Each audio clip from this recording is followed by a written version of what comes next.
Hi, this is Gail Anderson. This is Mentoring Moments for Moms. Just want to welcome you. If you're going to join us live, that's wonderful. If you're watching the replay, thank you for jumping on here. Really appreciate it.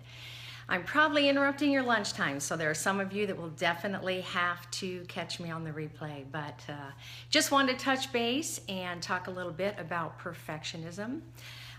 First of all, I'm just going to say that yesterday I talked a little bit about speaking encouraging words over your kids. Didn't take near enough time to make the point. It is such an essential point to speak good words over your kids. So you may want to listen to that. Also, if you have not seen me interviewing my adult kids, go back on YouTube. The link is in the profile and check out the interviews. It's kind of fun to watch that.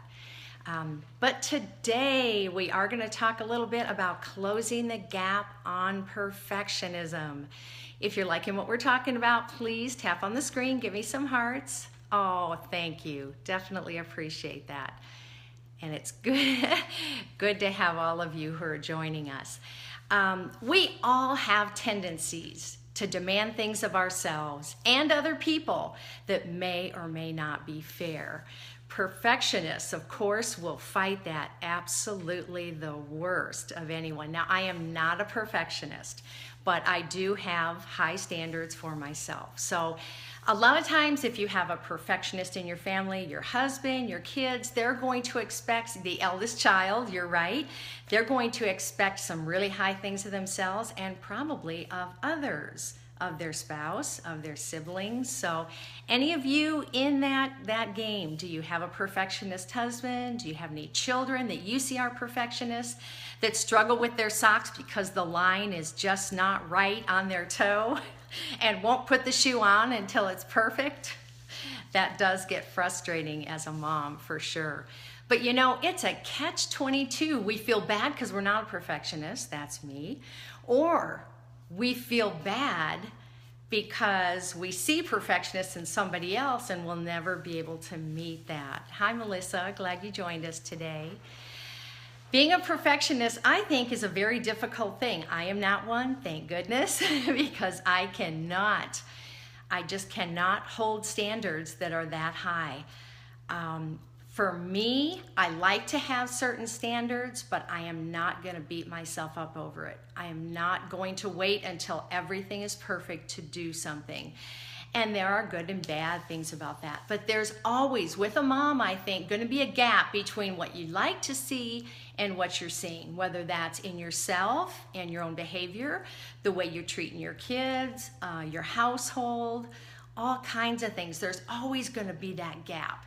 So how can we close that gap between standards we want to see and being able to have peace? For me, I just had to learn how to lower my standards just enough that I could live comfortably and peaceably. I could not have everything perfect. I could not meet that standard. So I'd back it off just enough so that life was at an even keel for me. And I suppose perfectionists might not think that's that great, but for me it was. I had to bring things down to the level where I could rationalize everything and at least have peace. I had to have peace within myself, or I'm not going to have peace with those in my household, those are around me. So just a couple things we can do. Hi, Tori, glad you're with us today.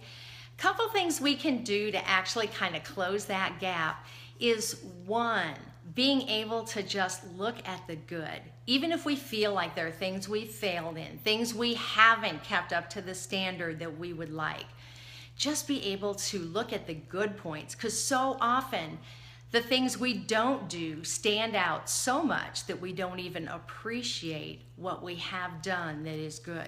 So if you don't have all this special time with your kids today, just look at the times you did have in between. You got to read a book. You got to play baseball with them for a few minutes. Those little things you have to grab hold of so that you just feel better about what you're doing. The other thing is, again, to change your mindset. Don't have those goals so high. Now, I think one of the areas that this is really important is with your kids and when they start to help you around the house. If you expect them to clean everything or leave their room cleaned up exactly like you would, then you're setting yourself up for discouragement and setting them up for failure. The object is to think about, okay, can they do it 85% right? Can they get things pretty well cleaned up so that if you look in the room, it still looks pretty good? And of course, you can raise that standard as they get older, but be considerate of how old they are and what you can expect. And then, of course, just change what you expect out of your husband. If you're the perfectionist, then be careful about what you expect out of him, what you expect him to do, how well you expect him to keep things around the house that you see as his responsibility. You've just got to be able to change your mindset a little bit. If I were always keeping my standards so high, I would not be able to let my kids sit around and enjoy the house. I wouldn't be able to let them sit on the furniture.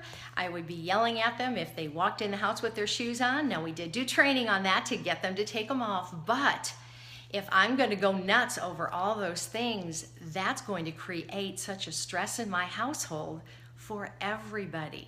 So if I were a perfectionist, I'd have to lower those things. I'd have to be able to see them as kids and see only what they could do and help them, train them, get them to be a little bit better, but I've got to bring down my standards too. And that's the same thing with dealing with a spouse.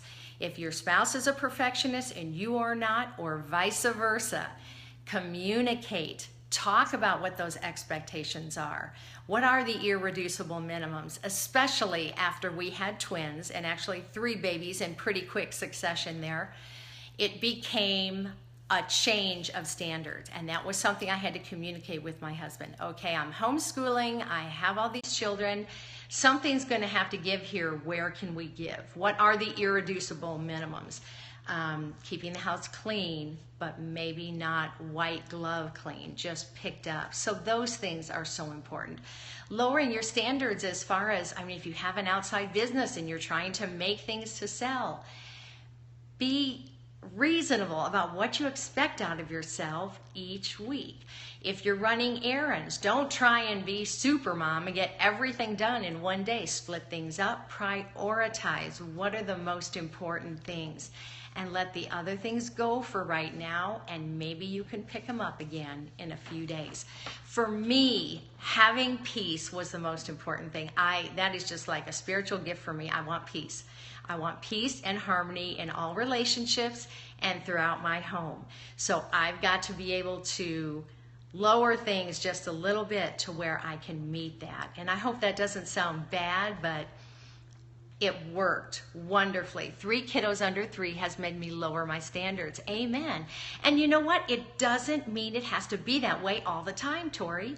But for right now, if you were keeping your standards the same, then you would have no time to really sow into your kids. So what you want to do, if your husband is a perfectionist, is show him, honey, something's got to give here.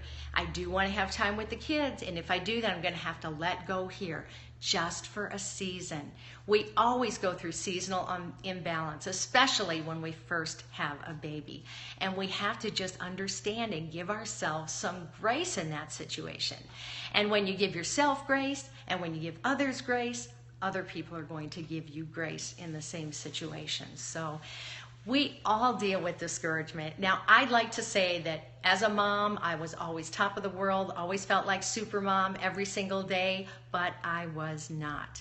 Definitely was not. There are a lot more days that you don't feel like super mom and you get discouraged. And so those days that you do feel like super mom, celebrate, because the next day might not go quite as well. So when you're off course, when you're not meeting what you want to meet, make the slight changes necessary, look back on your day, how could I have done things different, and then forgive yourself and move on with life. Because if you can't forgive yourself, then that's going to come out in all the people that you relate to in your household. If you're upset with yourself, you're going to take it out on your kids, you're going to take it out on your spouse.